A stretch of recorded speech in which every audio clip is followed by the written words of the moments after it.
ability. You think I'll fall just like a guillotine, but I am here to stay. Won't look away. The storm is coming, so you better start running. No, you can't control it. My bones, I'm coming for it, coming for it.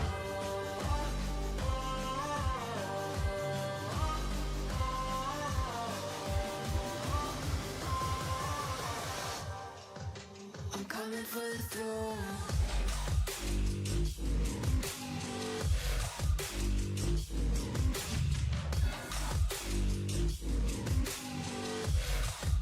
I'm coming for the throne.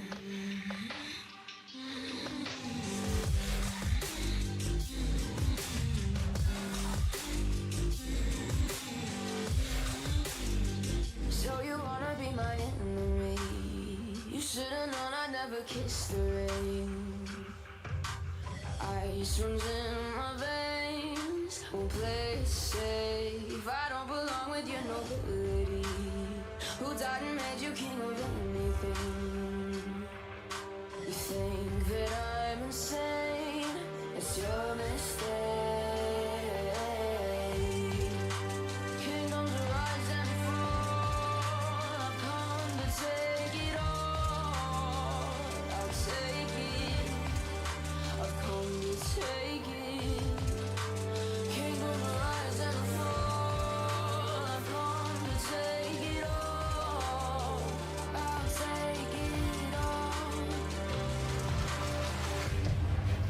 The storm is coming, so you better start running. No, you can't control it. My bones, I'm coming for it, coming for it.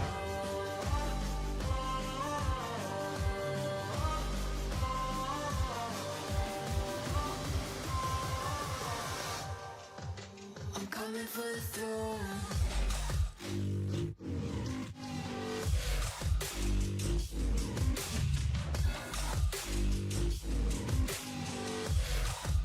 I'm coming for the throne.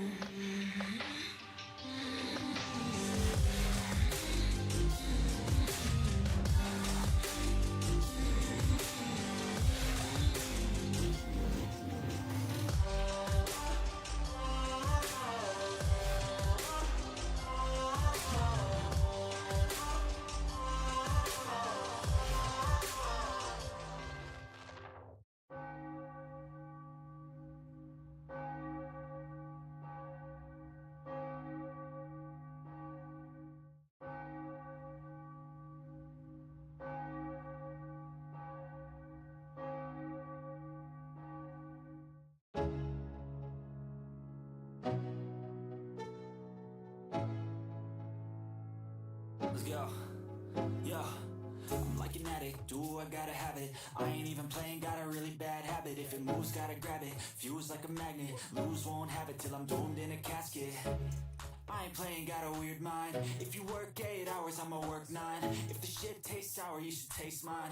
I'ma stay in power for a long time. Get up, nah, I ain't a quitter. Toss me the ball, I'm a really big hitter. Big picture, I'm a straight killer. Rising the song to the highest bidder.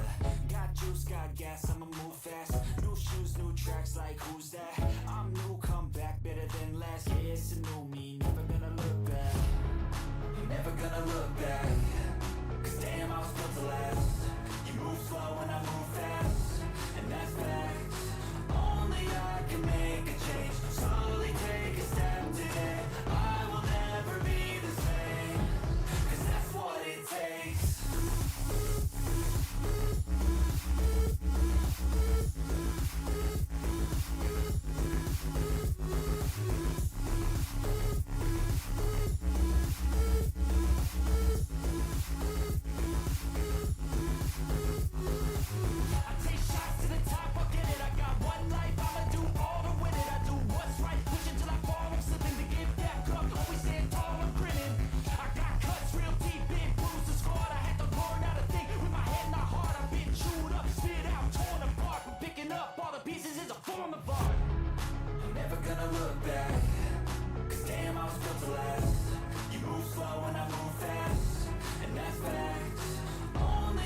can make a change. Slowly take a step today.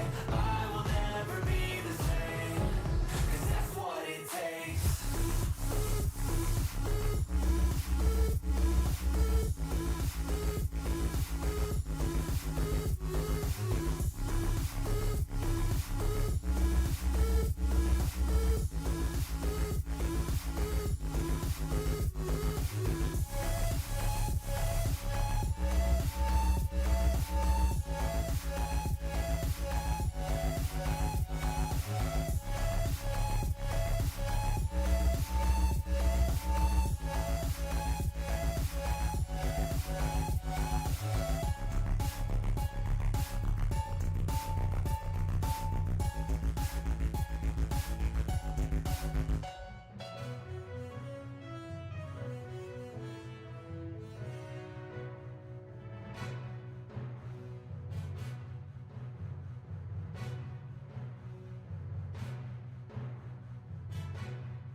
Good morning, everybody. Happy Monday, June 9th. Welcome back. The market is open. Welcome back to the show. Got a couple of topics to talk about in this market open live stream, as well as taking some of your questions.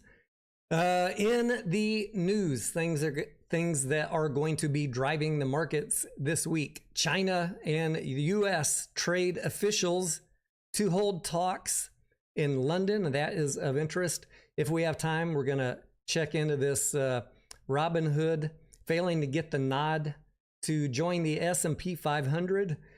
Let's refresh and take a look at our broader indexes here. The Dow Jones is in the red, S&P and NASDAQ, Russell 2000 and the VIX all in the green. Europe red overnight, Asia mixed.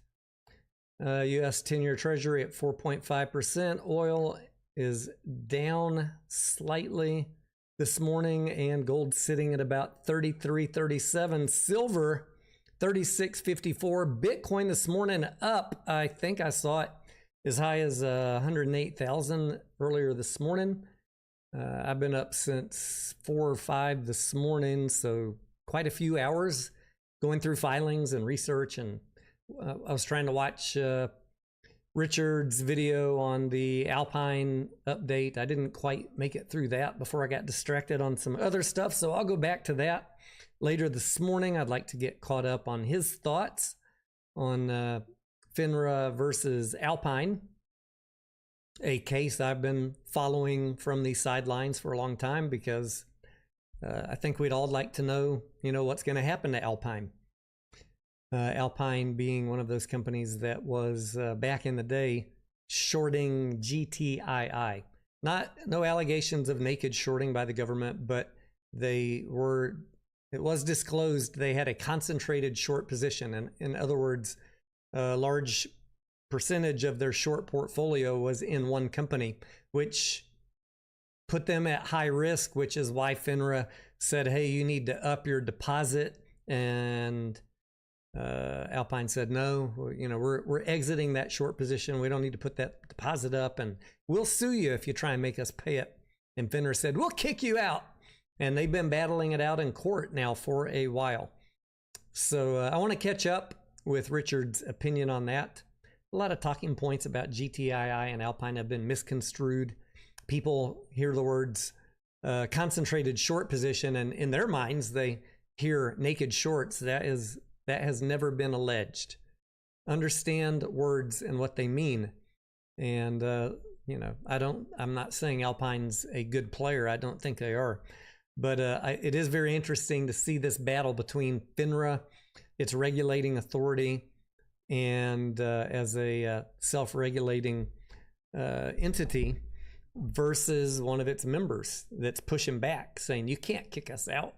Oh, yes, we can. We'll see. We'll get into some stocks in just a minute. I want to talk about box office while we are waiting for a few other people to come in. I have been able to catch 5 movies over the last 5 days, including, let's see what here. We watched Ballerina last Wednesday. This weekend, The Phoenician, Wes Anderson film. If you're familiar with Wes Anderson, a very eclectic and quirky director, good movies. What was that? The Grand Bohemian Hotel, or no, Grand Budapest Hotel. Darjeeling Limited, the train movie. Royal Tenenbaums, and now we have the Phoenician Scheme. I enjoyed it. It might not be for everybody, but I like cinematic movies that are, original. And so I appreciate that about Wes Anderson. Karate Kid, saw that this weekend. Fun movie.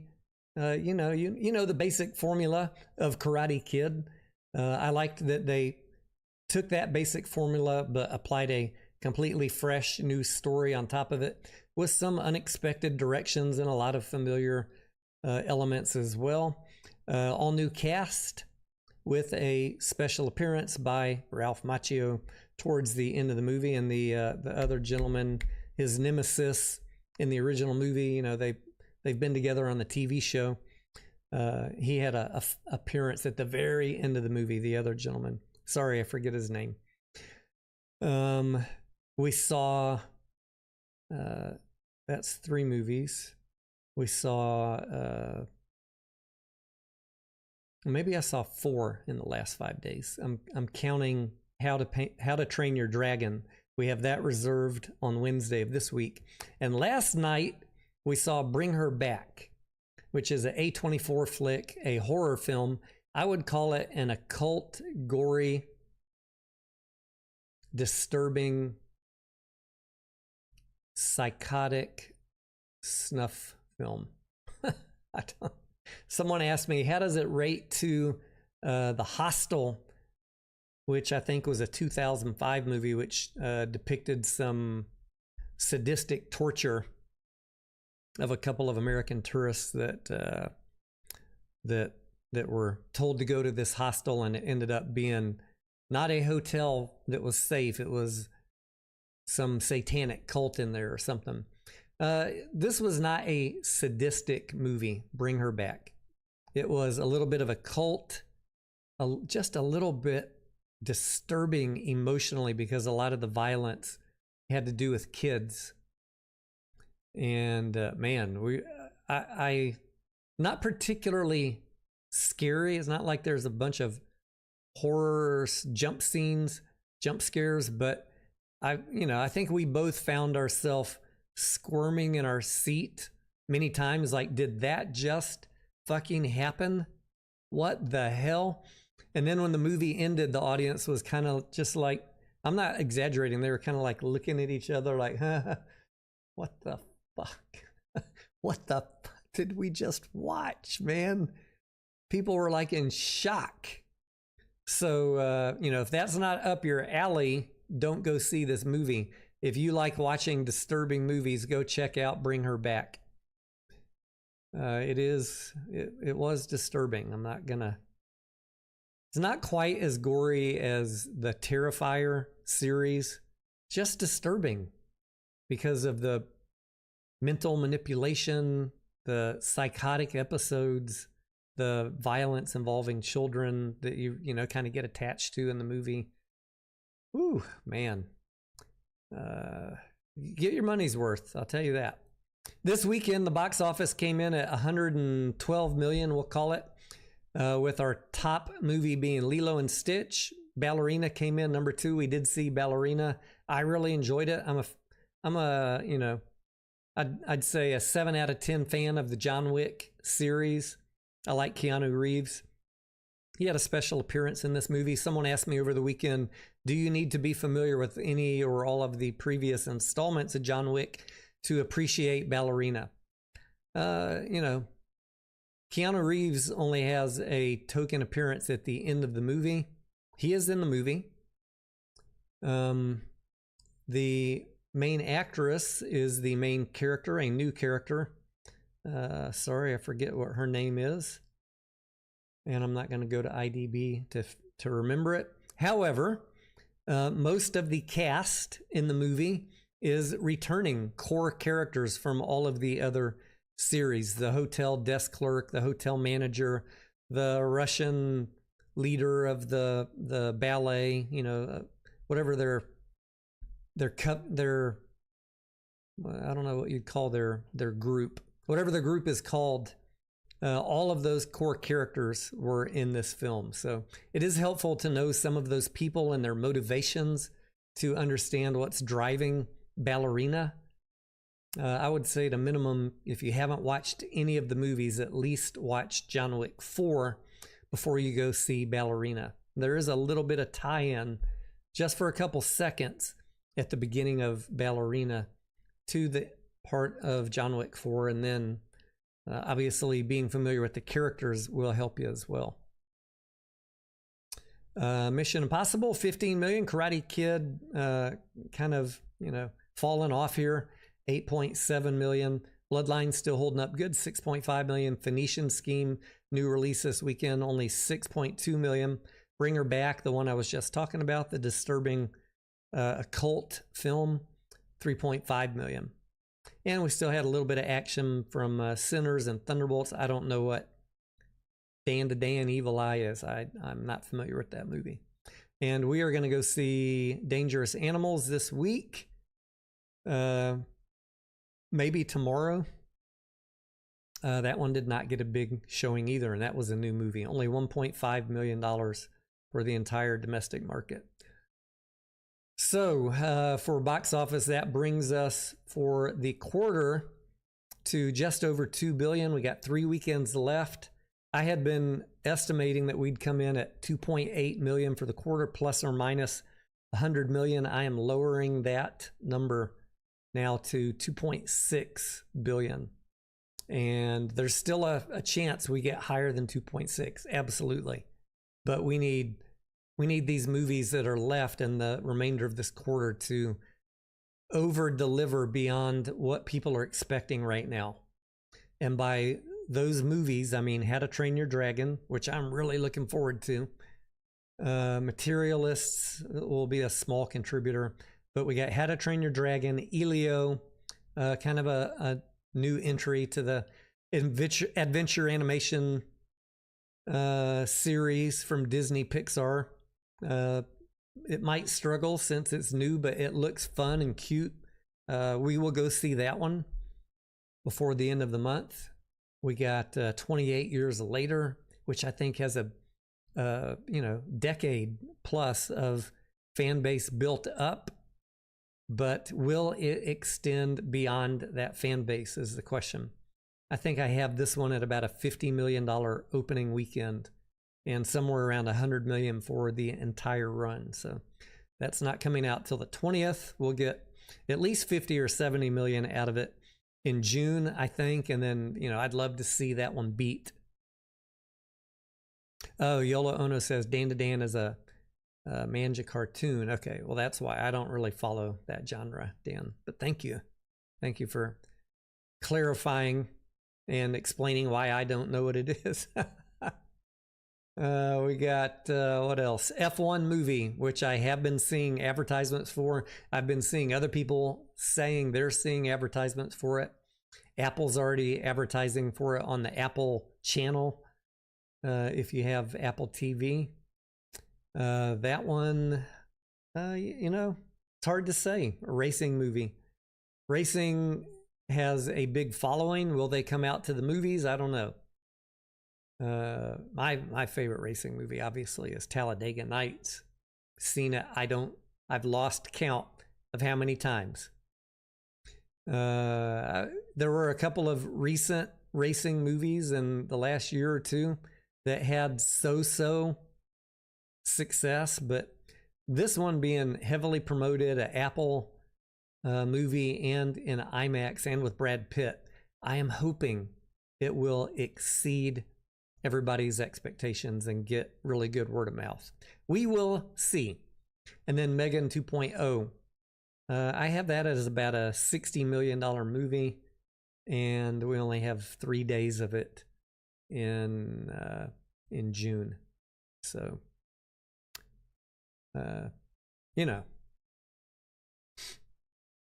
Megan is running the Be Quiet During the Movies at AMC in the trailer section before the movie starts. but not really a movie promotion, just Megan 2.0 saying shh. Oh man. Yeah, Dan, you and I have talked a lot about 28 years later. I hope it does really good. I enjoyed catching up recently, rewatching the first two. So that's where we're at on movies. The other thing that we talked a little bit about in the Discord this weekend was Know Labs, ticker symbol KNW. That stock was up 200% on Friday. It is up another 100% this morning. This was a 50-cent stock a couple days ago. It's at $3.15 right now. Holy shit, ladies and gentlemen. Chat, what do you say? 50 cents to $3.15. We're trying to break it down for ourselves in the Discord to understand what the hell is going on here. This company has a continuous glucose monitoring device that they have under development, pending or trying to get FDA approval, trying to break into the non-invasive continuous glucose monitoring market and disrupt the minimally invasive glucose devices entrenched by companies like Abbott Labs with their Freestyle product. I think that's the name of the product. But Know Labs is not really in production of anything right now. I mean, look at their revenue. Zero, basically. Zero revenue.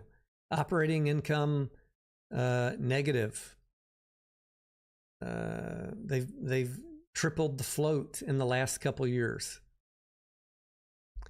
The company had a 3 million market cap, and this gentleman came in, Greg Kidd and his company GoldenEye came in and basically made a $180 million market cap total offering for a 3 million market cap company with a combination of Bitcoin as the offering, which will become assets of Know Labs once this deal is consummated, and cash. And that the valuation that they gave the shares in this private offering deal, Know Labs will be owned, essentially majority owned by GoldenEye. I assume it will still be a publicly traded company under KNW. That part's not clear to me, but the private offering valuation was 33 cents a share. And this thing is trading now at $3. Like this, at face value, until I learn a little bit more about it, seems wildly speculative on the run up. When you get a private offering valuation at 33 cents and the stock runs up, I get it. People are excited about Bitcoin. They're excited about the market cap expanding, but the valuation is still 33 cents a share on that market cap. I don't know. I'm not going to say I have it all figured out, but it is definitely one, you know, if you want to join the DD discussion, get in the Discord and share your thoughts with us. You know, sometimes it takes me days of reading, researching, learning to figure these things out. Wall Street's already got their ideas. The speculators already got their ideas. And this company will have, when this deal is pulled off, assuming it closes between July and September, this company will have 1,000 Bitcoin in their Bitcoin treasury. And one of the things I was speculating is Greg Kidd just buying a very cheap publicly traded company to create another Bitcoin treasury? Is the plan even really to incubate Know Labs existing products under development? Does he even care about that? Greg Kidd's a fintech bro. Does he care about Know Labs, or is he just looking for a vehicle to have his own Bitcoin treasury? I don't know. But fascinating little topic to dig into and follow.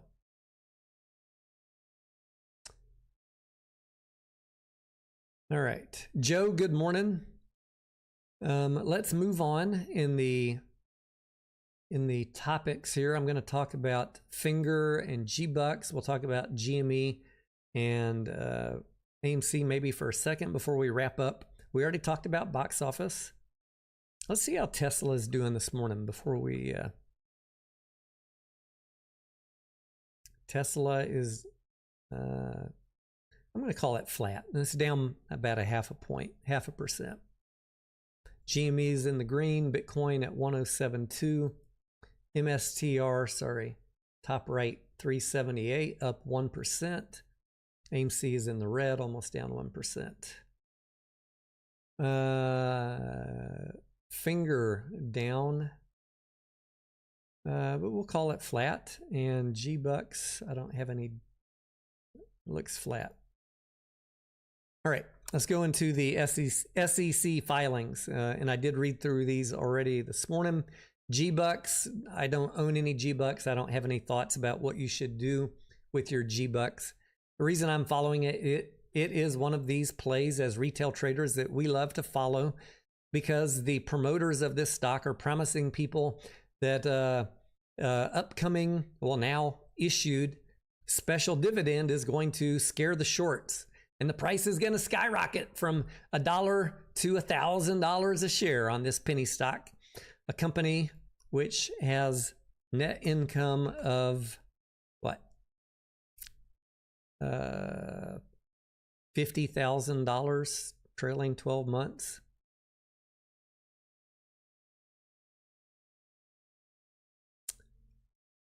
Is that right? 70,000 in the last quarter. Ooh. And it has a market cap of 339 million. Now, explain that to me. You can't. But retail is speculating on this ticker, despite all the red flags, because of this special warrant dividend. This is a dividend which will be given out to holders of record as of June 5th. For every 10 shares of GBux, you get 1/10 of a warrant. So 10 shares get you 1 warrant and the right to buy more GBux. Your warrant gives you the right to buy 1 share of GBux at $4. So you'd pay about a 10% premium above the current price if you decide to exercise that warrant. Those warrants are good now that they, the date of record was June 5th. So technically, if you owned it at the end of market on June 5th, you should be entitled to warrants. And they're good for 12 months. I've seen a lot of people saying that they have not received their warrants yet. They're expecting some notification or for it to show up in their account. And I've been saying to the folks, just being the guy on the sidelines, the reasonable, non-emotional, logic-based, let's read it from the filings guy. Where is the warrant agreement? I mean, they promised that to investors on May 15th. Finally got it today, ladies and gentlemen. Dink says, GBux sounds like a token you get at an amusement park. I mean, it is a complete trash stock. I don't hate the company, just the financials are a complete wreck, but retail is interested in it. The promoters are pushing a lot of false information. I'm just trying to stay in the middle and report on filings and facts as I see them. And, you know, it's had a good run up based on the social media promotion. I think it ran up recently to what? If you were in it cheap, like the promoters get in cheap and then start pushing it, it was a good moneymaker. 25 cents. No, let's not go back to 2023. Let's go back to January, $1.40. If you go back to December, 40 cents. It ran all the way from that to $10. A massive run, massive profits for anybody intelligent enough to get out after this incredible run up. It's a low volume traded stock, very easy for FOMO buyers to manipulate the price up. There's almost no shorts in this trade, even though the promoters will tell you that there are billions or maybe even trillions of shorts in this stock. We can go to OTC markets and look up the actual short interest, and that tells us that it is, where is that page? Research or quote? No. The short interest is 16,000 shares on a float of 94 million. 16,000 shares short on a float of 94 million. This is not even a dot on a freckle on a gnat's ass in terms of short interest, but the promoters will tell you there's hundreds of billions of shares short on this penny stock that nobody cares about. Utterly ridiculous. But you will definitely get shorts coming in to snuff it out when it runs up to $10. No doubt. No doubt that shorts will come in. Prior to that, there were no shorts. This was a FOMO run-up. Shorts came in here. They're pushing it back down. And retail's, their promoters on social media are trying to keep retail excited in the play. Talking about a special warrant dividend is going to scare the shorts. First of all, there's no shorts. So whatever happens with the price is going to be retail. There's going to be some smart ones that take profits. There's maybe going to be some that push the price up, and then the smart ones will take profits again. And there's going to be inevitably many bag holders in this play. So what I read on the special warrant dividend is the press release, and I read at the bottom of it down here, you can go look this up for free yourself on SEC Edgar website. I encourage you to read it yourself, become properly informed, do your own DD. You don't got to listen to me, and certainly don't listen to the promoters of this stock, because they just blatantly are not being honest with folks. There is the warrant agreement package, which is a little bit more difficult read if you're not used to reading this stuff. I did read through it this morning. It wasn't terribly long. How many? 10 pages or so. And, when you read enough of these things, you start learning what to look for, where the important parts are. So let's just talk about that real quick. Most of the highlights of what is in the warrant agreement are bare bones reported here and in more detail in the warrant agreement. But as I said, the warrant will give you the ability to buy GBux at $4 a share until June 5th, 2026. So you have 1 year that these are good for. You'll get one warrant for every 10 shares of GBux that you owned on June 5th. We already talked about that. There is a lot of confusion in this warrant agreement about how are they going to get these warrants to people. I'm not saying I'm confused. I'm saying their document is not clear. They say maybe we can distribute these to beneficial owners. Like, if you own GBux and E-Trade, you're a beneficial owner. You're not a direct registered owner. They're saying maybe we can get it to beneficial owners at E-Trade. Maybe we can't. We don't know, but we'll let you know. Maybe we can, maybe we can't. If we can't, then, email us with your questions at warrants@gbux.com or bob@gbux.com. Bob. And they'll try and help you. They say here in the press release it may take up to 30 days to verify all shareholders holding warrants, after which time you will receive an email from the company. How do they have everybody's email? Is another question I have. So they don't know if they can get it to you or not.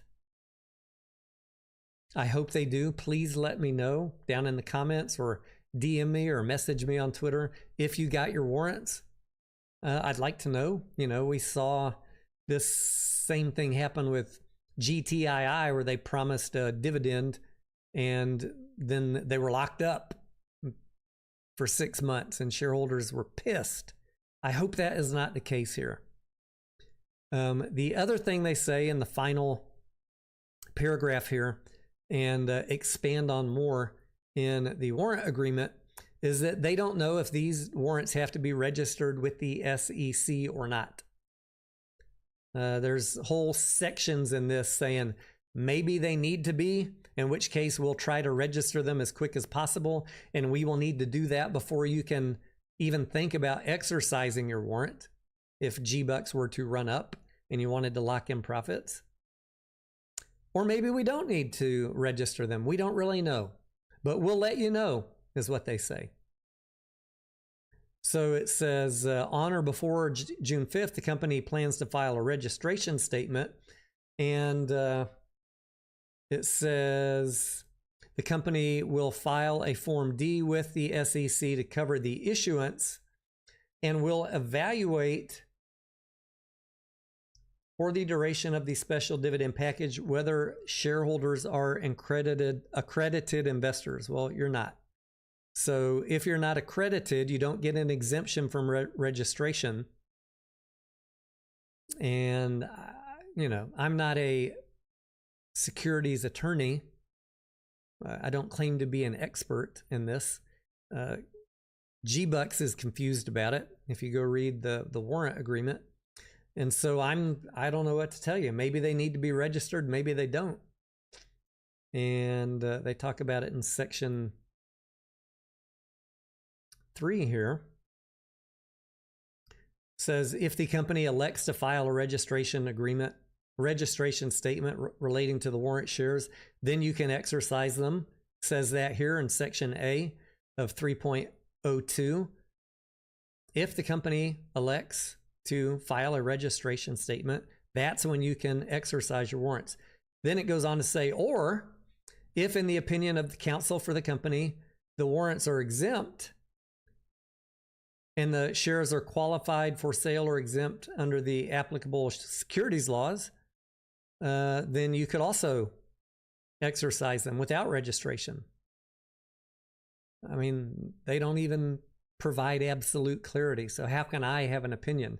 All I'm going to say is I don't know if they need to be registered or not, and we will see. And please keep me posted. If you own the shares and are expecting the warrants, keep us posted. I'm curious how it all plays out. Let's see though if the shorts are scared this morning. GBux announced this warrant dividend on May 15th. The price has plummeted from about $5.50 since the announcement of the warrant down to $3.50. So I don't see a lot of shorts, scrambling to close. As I said, there's most recent report 16,000 shorts in a float of 94 million. So if you want to believe in, the flam sham promoter telling you that there's billions or hundreds of billions of shorts, hey, knock yourself out. Doesn't hurt my feelings. I don't care what you do in the trade. I'm going to talk to you about fact-based, evidence-based stuff. Reports that all market participants use, like the reported short interest, company filings, and a non-emotional reading of those using logic and reading English in plain black and white. Still a lot of unknowns about how these warrants are going to get to you, but I look forward to hearing that everybody got them. Hopefully the price runs up over the next year so you can sell them and book yourself a nice little profit with that distribution, and good luck to you if so. Not a stock I'm interested in trading, like I said, just a fascinating little play to see if the promoters are right that dividends will scare the shorts and cause a massive run up to $1,000, as they say. Moving on to our next ticker this morning, Fingermotion, a stock we've been covering almost never on YouTube. In Discord for years. Myself and many in my Discord have been swing trading Finger for years because it's a great play, a volatile, highly risky, speculative stock with wide swings, which is what we like. We are very patient. We wait for cheap entries. I most recently bought Finger in December at $1.03 and $1.08. and knowing the risk, but knowing that the dilution I had been expecting for a year finally happened and burned the price. You know, I had been expecting dilution, all of last year. Finally got it in December, and then I bought. Sorry, $1.30 and $1.08. My bad, I misspoke. And then it ran up from there because the dilution was baked in. This is what we wait for, good entries. It ran up to $5.20. You could 5x your freaking money on this trade. Very risky. The financials are not good with this company. They're losing money, but retail is heavily involved in this play, and FOMO runs, you know, if you're wise and willing to take profits and not listening to the promoters, massive everyday lies about this company and their press releases, you can make good money on these highly speculative trades. You got to unplug from social media and use your trader's brain of common sense. Oh my gosh, I'm up 400% in a month, in 2 months, in 3 months. That's a pretty damn good gain, considering the indexes might make me 5, 10, 15, 20%. 400% in a couple months, baby, lock that in every day. And then you just wait till it comes back down. FINGR did another dilution here on these red candles. As I've been saying since it started moving up through $3, I said, time to start thinking about taking profits, and there will be more dilution. And not even 30 days later, despite all the hate I get for trying to give you guys reasonable advice, yes, the run-up did get snuffed out, and there was more dilution, exactly what I told you would happen. The company announced more shares for sale at $2.50 a share, valuing their own stock at $2.50. So the price has plummeted right down to this range. As I said last week, it could overshoot to the negative side below $2.50. We will have to see. The lower it goes, the more I might get interested in rebuying. I'm already out of the trade. I'm not holding this stock for $1,000. Those are ridiculous price targets. But if it gets low enough, I will certainly buy it, and I will let you guys know again. And then we just wait out the next time that the promoters trick everybody and drive the price up on false news, false hopes, fake PR, or maybe some good news from the company. That would also work in my book. I'll take whichever one. I just want to buy it cheap, sell into run-ups. Very simple strategy. The cheaper I can get it, the lower my risk. My risk is high no matter what, because this is a money-losing company that has disclosed for years that they intend to continue diluting to grow their business. And if you're holding this stock for a long time, you better understand that, because the longer you hold it, the more likely you're going to be hit with more distribution of shares, more dilution. But that was all a long setup for something I was not expecting from Fingermotion. Filings on Friday from 2 big insiders that they are selling their stock. And you guys know I'm not picking on FINGR. I try to call this out on any company that we're covering on the channel, or any company of interest of my, my trading group, because you should pay attention when insiders are selling. Now, the big lie pushed by the promoters over the weekend is that the insiders are filing these Form 144s saying that they're going to sell 150,000 shares and 100,000 shares. They are filing these forms to notify you that they intend to sell into a squeeze, because they know a squeeze is coming. That, my friends, would be a violation of insider trading regulations. So that already, is a lie when the promoters tell you that. The second thing they said over the weekend is that we talked to a SEC attorney, and after they filed this Form 144, which is a very common form, by the way, they got to wait 4 to 6 weeks before they can sell their shares. Not true. They could have sold their shares on the 6th. The Form 144, which is a byproduct of Rule 144, is a notification form. It's not a request for approval form. It is a notification disclosure to you and to the general market that insiders are selling. No other check boxes required. They could have literally sold the same day they filed this form. That is a fact. And how do I know that? Because I remember painfully going through this same discussion in 2022 with the Bed Bath & Beyond holders. I was playing BBBY into the run-up to $30 when Ryan Cohen was involved and the price was skyrocketing. What a beautiful play. Momentum trade. I exited that trade up there in the high 30s. And about the same day I did that, unbeknownst to me, Ryan Cohen filed around the same time a Form 144 that he intended to sell his shares. And for 2 days, the only thing the BBBY promoters could say is, no, Form 144 doesn't mean anything. He's just planning out his long-term strategy in case it squeezes to 1,000 and, it's just covering his bases. No. In my experience, generally, the majority of the times when a Form 144 is filed, there are generally immediate sales of stock. And just like I'm worried about that with Fingermotion, it exactly happened that way with BBBY. In fact, Ryan Cohen sold the day he filed his Form 144 and the next day. And then you get, the Form 4 2 days later on, I think it was August 18th, 2022, where he disclosed the completion of the sale of all of his shares, his exit from the trade. He walked away from BBBY, never to look back again. So I know for a fact that these social media promoters of FINGR telling you that these guys have to wait 4 to 6 weeks, that is a lie.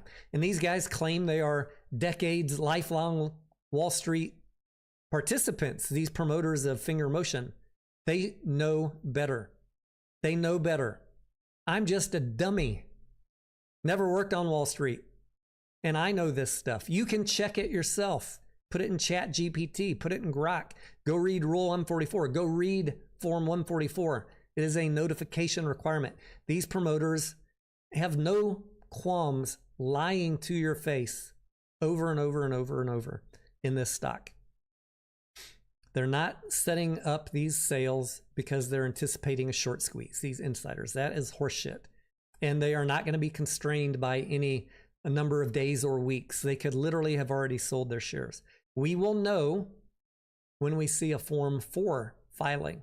And I expect to see those filings this week, would be my expectation. Now, it could be wrong.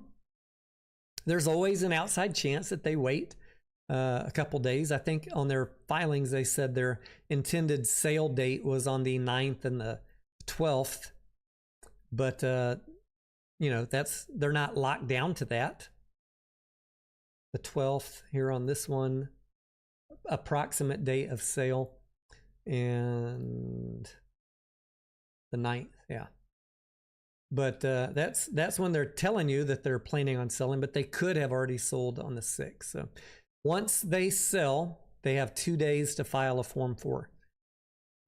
So maybe this week, maybe next week, we see the Form 4s. And if we don't see anything by what would the date be? 2 days after the 12th. By, let's say, end of business on the 16th. Then they didn't sell, and I'm just full of hot air. I'm worrying about nothing for you. But I'd rather be the one worrying for you than the one lying to you. Let's put it that way. Because I want to see you guys go home with money, and I don't hate Fingermotion. As I said, I've traded it many times. What I dislike is the promoters lying to you guys on a daily basis. The other big lie, final one that they were pushing on Fingermotion, Nixie, RLAIF, and even GBux. All of these companies have going concern warnings, and they were telling you, just like the MMTLP people were telling their listeners, oh, don't worry about going concern warnings. That's boilerplate. Every company has that. That, my friends, is a bald-faced lie. You're being lied to once again with information you can easily verify yourself. Now, in fairness, if the only companies you ever invest in are what we call serial diluters, no revenue or negative revenue companies that are 1 quarter away from running out of cash, you might think that every company has a going concern warning, because only thing you invest in is bankruptcy candidates. Yeah, you're always going to find a going concern warning in a troubled company. And I've put out videos for you guys showing you that most of the time, these companies that have going concern warnings either end up becoming massive serial diluters or go bankrupt. I think I have a video on going concern that I did about a year ago, going through example after example of how companies that disclose a going concern within 1 to 4 quarters often go bankrupt. And typically the reason they're going bankrupt is they run out of options to dilute. Their get out of jail free card is just keep on diluting you to raise cash, and they can extend their lifeline. So I'm not saying Fingermotion's going bankrupt. They have clearly said, though, that they have a going concern warning and that they intend to dilute you. That is clearly stated by the company in their 10K and 10Qs. So the longer you hold it, the longer you subject yourself to those risks. If you want to trade it, knock yourself out. I do trade it, but I understand the risk, and I'm not going to lie to you about it. Just please do not bet the house or the farm on these stocks. These are high risk, could lose all of your money plays. Also with a chance to make a really good return if you get in cheap. Just do your own weighing of risk versus reward and understand that a complete zero is always a possibility with these type of trades. I don't think Fingermotion's at risk of going bankrupt. They seem to have good retail support, and they will continue diluting. That is my expectation. There will be more dilution. Not because they suck, because they told us in order to grow our company, we're not making profits. We will need to raise money from you. They told us over and over and over in voice interviews, video interviews, and SEC filings. Their disclosure too, so that you know in advance. Now, you want to ignore all that and listen to a promoter lie to you, knock yourself out. Doesn't hurt my feelings. I'm here to talk to the rational people who want to learn how to make frequent low entries and high dollar exits while managing risk carefully. Anya, good morning to you. She said it would be interesting to see what percentage of companies with going concerns eventually succeed. Yeah, it would. I don't know how to sort for that, Anya, but because there's tens of thousands of companies, and then we got to figure out how to sort for which ones have a going concern. You pretty much just look up any company being promoted by Ham Short Killer, BAM Investor, Ace, Avid Trader, all of this little clique that runs together. Look up any company being promoted by them. It's guaranteed to have a going concern warning. That would be my way to, over the last 4 years. And yes, most of them have gone bankrupt or have 1 foot in the door. All have had good run-ups. No problem with that. The problem is these people promote these stocks long after the run-up is over. For what reason? I don't know. Engagement, keep people hanging on till the next trade that they front load. I don't know. Because they like to feel important by having an audience. I really don't know what they get out of it. Maybe they're being paid by some of these companies, at least some of them. Maybe they're all just friends and they enjoy pushing the naked short theory.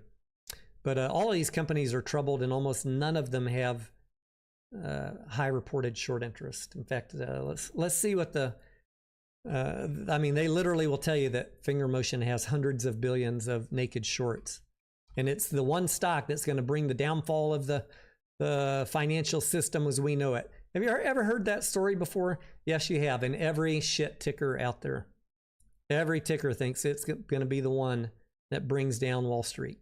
The short interest on Fingermotion is 7%. 7%.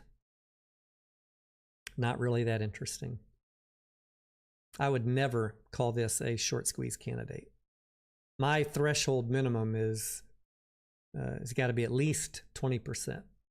Now you can get FOMO driven short covering, you know, if a stock gets moving big enough away from its core position, kind of like AMC in 2021 had almost no short interest and it got driven up from $6-7 to $70. Some of that resulted in short covering because it becomes punishing to them at a certain point, but it didn't get driven up because it had a high level of short interest. But eventually those shorts did cover and they got screwed, and the options chain screwed them even worse. Beautiful, beautiful. Cost to borrow has come way down on FINGR. It's currently at 45% with a negative 40% rebate, making a, you know, basically about a 80% annualized cost to shorts. And that's pretty punishing. You know, there's a reason there's not that many shorts in this play, because it's expensive. It's expensive, and the price is already pretty ground down to $2.50. So we will see. We'll see what happens. If it, like I said, if it gets cheap enough and I buy it again, I'll let y'all know in the Discord, and I will even do everybody a special favor and publish it on X, just like I did in December when I disclosed my buy on Twitter. Everybody says, Tony, you just shorting this stock, you hate it. No, I tell you when I'm buying it, and I don't promote it because it's very high risk, and you know, I don't enjoy hanging out with people that lie to investors on a daily basis promoting this stock. I will enjoy making gains on it when they run it up, though.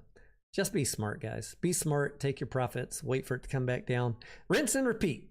Don't be one of the lemmings. Don't be one of the gullible ones. But don't be one of the sheep that they are preying on, counting on to be their exit liquidity. Insiders will be selling Fingermotion, and they'd love for you to drive the price up this week, because, you know, they'd love to sell their shares to you for more than $2.44. So for me, you know, I ask myself, if it's going to $1,000, why would they be filing to sell? They're agreeing to sell their own shares at $2.40. That kind of tells you their mentality right now. Anya says, so the only reason or main reason these companies move up is because of the promoters. Typically, Anya, yes, they're typically low price, low float, very easy to manipulate through bringing the power of retail buyers into the ticker, applying condensed pressure to the price. You can move these tickers up. It is FOMO-driven price increases. It's people playing hot potato, like who's going to get stuck holding the bag at 520 and who's going to be the smart ones who exit. And that's how you get these 3-year bag holders crying about these stocks, because they believed the nonsense price targets, and it never goes back to the previous highs. You'll get these little blips, but they never repeat the previous highs. Look at last time, it went to 620. Time before that, going back, it went to 980. Before that, it went to 17. They never, almost never. This pattern is very common. They have these volatility blips. I love it. I love it. But they don't ever retrace to where they were previously, because the companies are trash on their financials until and unless the company improves their fundamentals. And that could be something that you want to bet on with any of these companies. Hey, knock yourself out. If you've done the DD and you believe in them and you're okay with the risk of more dilution until they get solvent, you know, that's perfectly your right. I don't short the stocks. I don't work for the shorts. I don't care how you trade. If you are trading it and you want to learn how to make money on it, that's what I'm here talking about. Without bullshit, without lies, without hype, without giving you fake analyst reports and nonsense price targets. There's easy ways to make money on these tickers. Just unplug from the nonsense. And there is a lot of nonsense from people who claim they've worked on Wall Street for decades. GME in the red this morning. GME's earnings are tomorrow after the market closes, with the annual shareholders meeting on the 12th. Tomorrow being the 10th. I look forward to that. I'm not making any strong predictions about GameStop. I already exited my trade. I had a swing trade in GameStop. I got in at $21, as you guys know. If you follow me or you're in my VIP section of Discord, and I exited as I disclosed to you in Discord and on the various live streams. I exited a couple Fridays ago as it started pushing over $33. I think it ran up to 35 or 37. A great swing trade. Typically when I exit GME swing trades, it's 5 minutes before market close on the day of earnings. I got out a little early this time because we got the run up a little early. That's fine with me. I just want to lock in profits, see if it drops back down to a price that I like, and then I'll rebuy again. My trading style might not be yours. Some of y'all might be buy and you're never going to sell. That's cool with me. It doesn't hurt my feelings. I just like ringing that cash register every quarter, sometimes multiple times in a quarter. Cha-ching, cha-ching, cha-ching, cha-ching. Just putting those profits in the old account. Wait for a pullback, which is almost always inevitable. Buy it cheap, rinse and repeat. That's how I've been trading GameStop since they did their 1 4 4 or 4 for 1 4 for 1 forward split a couple years ago. That is when I switched up my trading style from GameStop. I tried the buy and hold thing. It wasn't working out. This has been working out beautifully for years.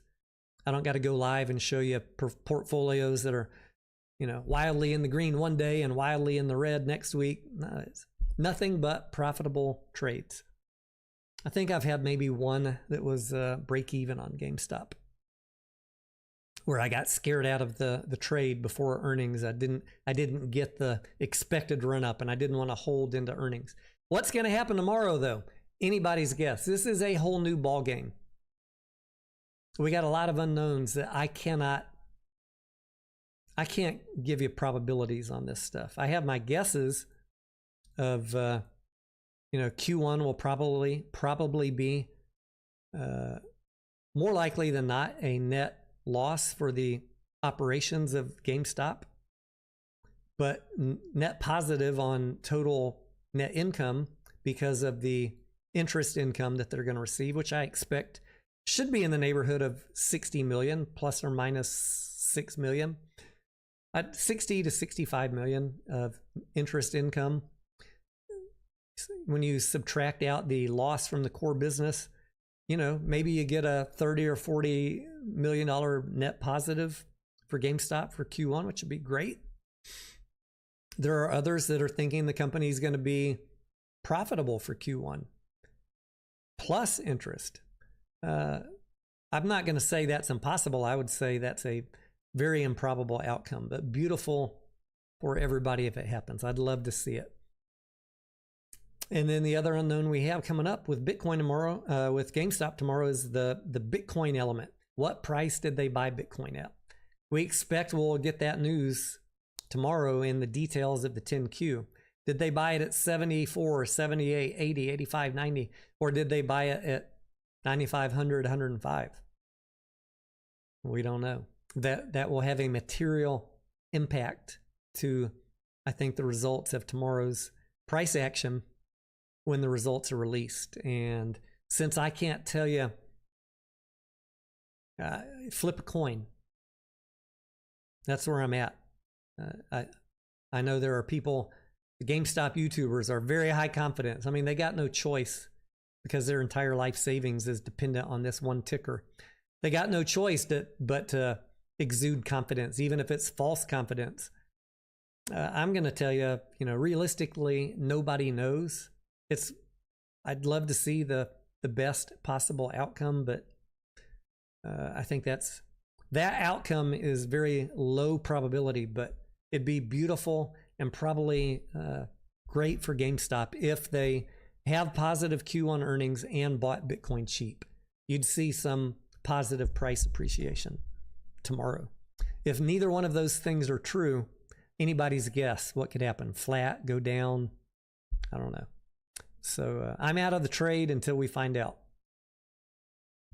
And it won't hurt my feelings. I'll pop champagne for you guys if it blows through the supply zone. If it blows through the supply zone, which I have at 32 to 34 based on extra bullish unexpected good news, or maybe some other secret announcement that they bought more Bitcoin or acquired somebody, which I'm not expecting that either. But if there were some other super secret news and it pushes above this supply zone and starts trending above it, I might hop back in real quick. I don't care what price I buy GameStop at if there is news to support it.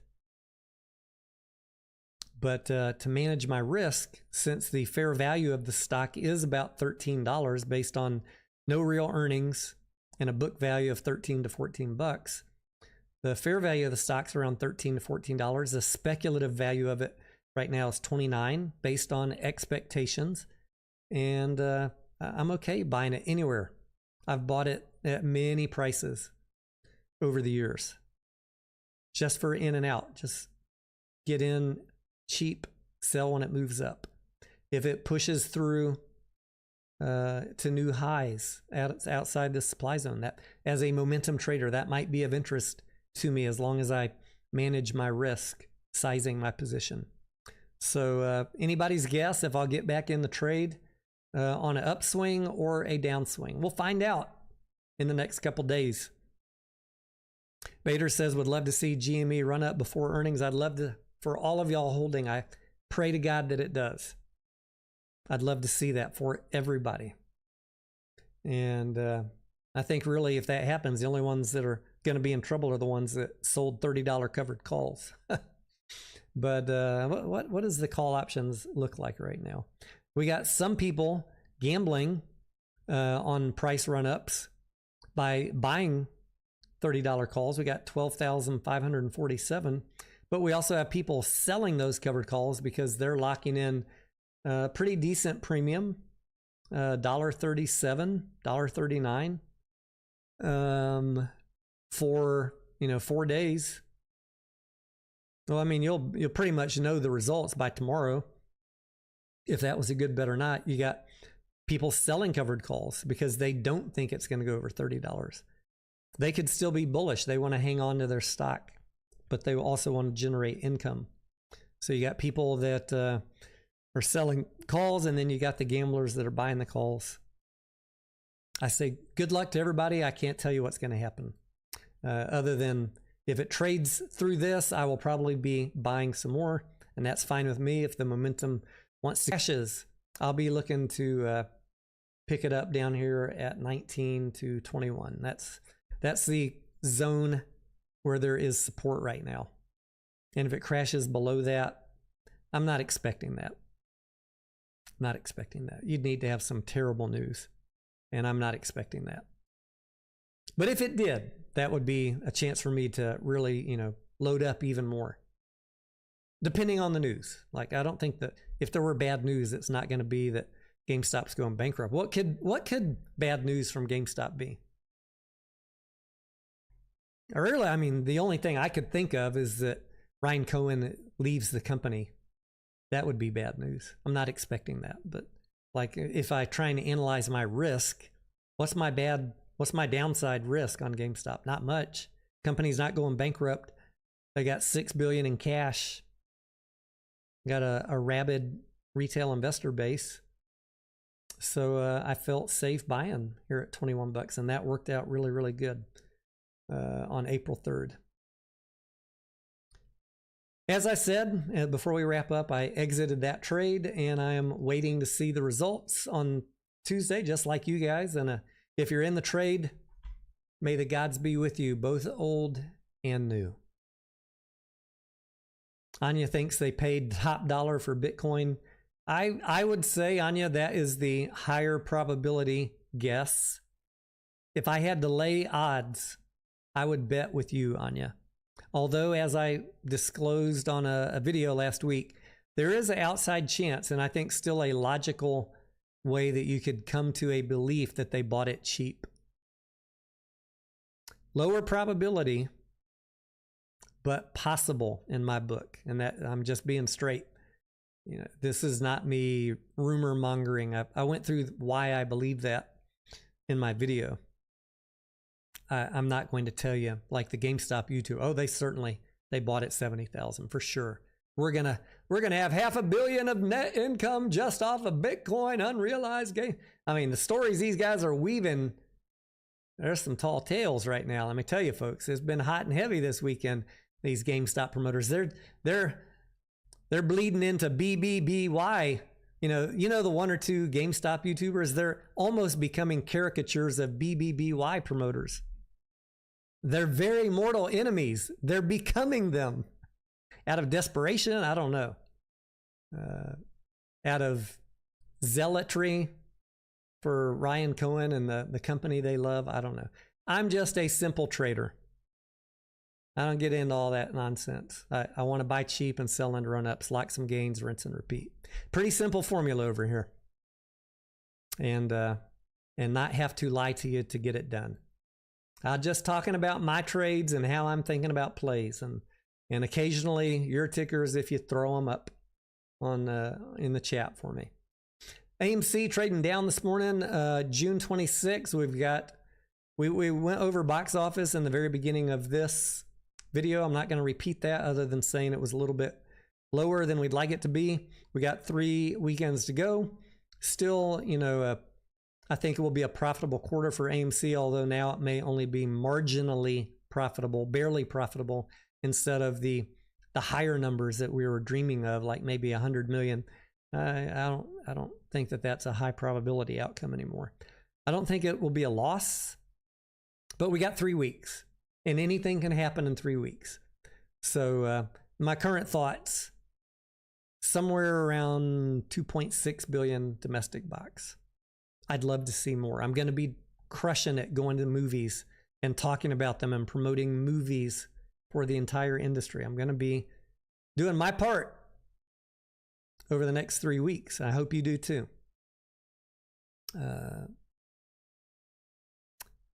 But we got a court date, June 26th.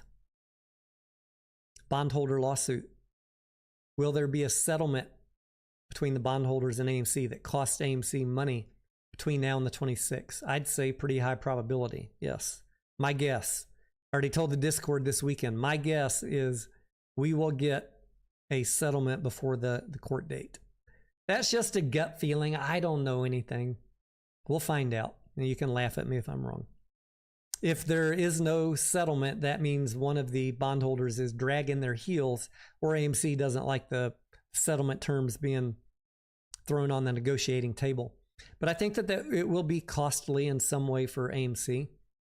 And then we got to think about what are the profits going to be for the quarter, if any. And there's 50-60 million of bond maturities coming due in June. Another 50-60 million of cash the company's going to need to cough up to retire some 2025 debt. And the company's out of shares. So if you're wondering why AMC is being held down, there's still some things, it's not crystal clear what's going to happen, which is why I'm not in the AMC trade at the moment. It's driving me nuts not being in it. All I can do is go to movies and buy, Korean fried cauliflower at the AMC Dine-In Theater. But I want the risk out of the play before I get back in. You guys want to trade it in the meantime because you understand the risk you're taking and you're good with it? Again, knock yourself out, and I will say my prayers every night for you. I'm too old to be losing 50% if it crashes from $3.30 back down to $1.90 because they announce massive dilution. I don't want to sit through that. Just like I've exited before the last 3 dilutions and told you guys about it before it happened. All 3 of them. Told you the last 3 were going to happen and that I was exiting the trade. And we avoided all of those losses, got in after the price bottomed, and then made money momentum trading AMC. It's not a bad stock to trade on momentum if you are patient, get a good entry, and are willing to sell under run-ups. So I'm patiently waiting. I'm enjoying watching movies. I'm going to keep on watching movies the rest of this month and doing my insignificant small part to help the industry box office. I like movies, you know. You can hate me for it or you can love me for it. I love movies, and I will not stop talking about them, whether I own AMC or not. I do own several other participants in this segment of the entertainment industry. As you guys know, we made a lot of money last year on Marcus Corp, another theater chain, MCS, and we made a lot of money on IMAX last year, over 100% gains on both. And I own some other ones right now, so we'll see what happens. And I will let you know if and when I get back in AMC. Got to get these, for me, got to get these short-term risks out of the way for me to feel comfortable. And certainly not financial advice for you. You know your own risk tolerance. And you know the DD that you've done. I'm just talking about me and my DD. So with that, ladies and gentlemen, time to go refill the coffee cup. I'm going to go finish watching Richard's video on Alpine Securities versus FINRA. Not legal advice is the YouTube channel.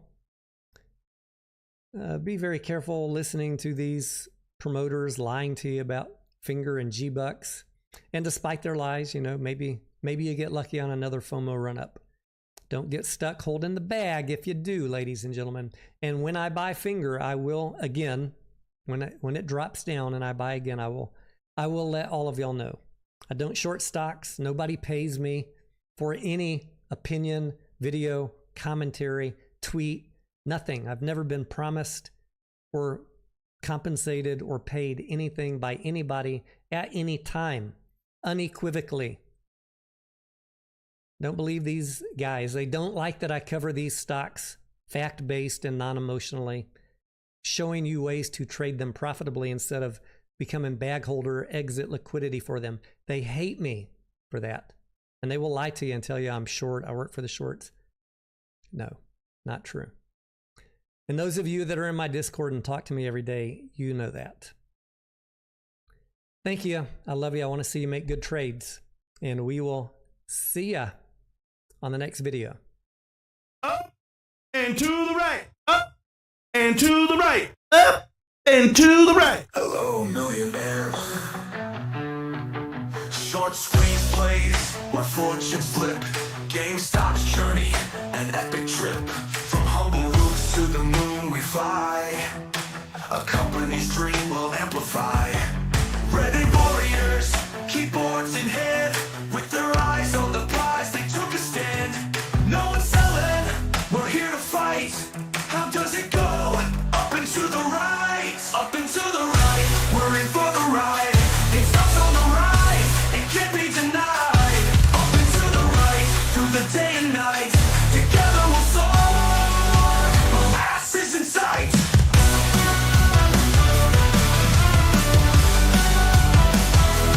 Up and to the right, we're in for the ride. Can't stop on the rise, it can't be denied. Up and to the right, through the day and night. Together we'll soar, molasses in sight. Hedge funds trembling, Kenny's in shock. GameStop stock, you'll never stop. From diamond hands to rocket ships, we're not selling, we buy every dip. Up and to the right, we're in for the ride. Up and to the right, it can't be denied. Up and to the right, through the day and night. Up and to the right, molasses in sight. Billions in cash on the balance sheet. We will win even if they cheat. Dilute us more, we don't care. Value grows with every share. The doubters say it can't be done, but the retail army we've already won. With every share we'll never stop. Invest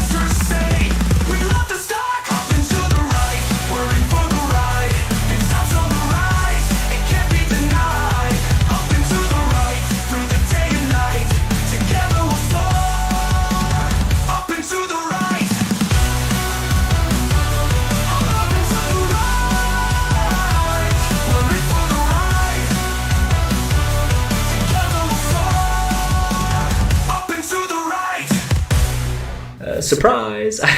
We're gonna win.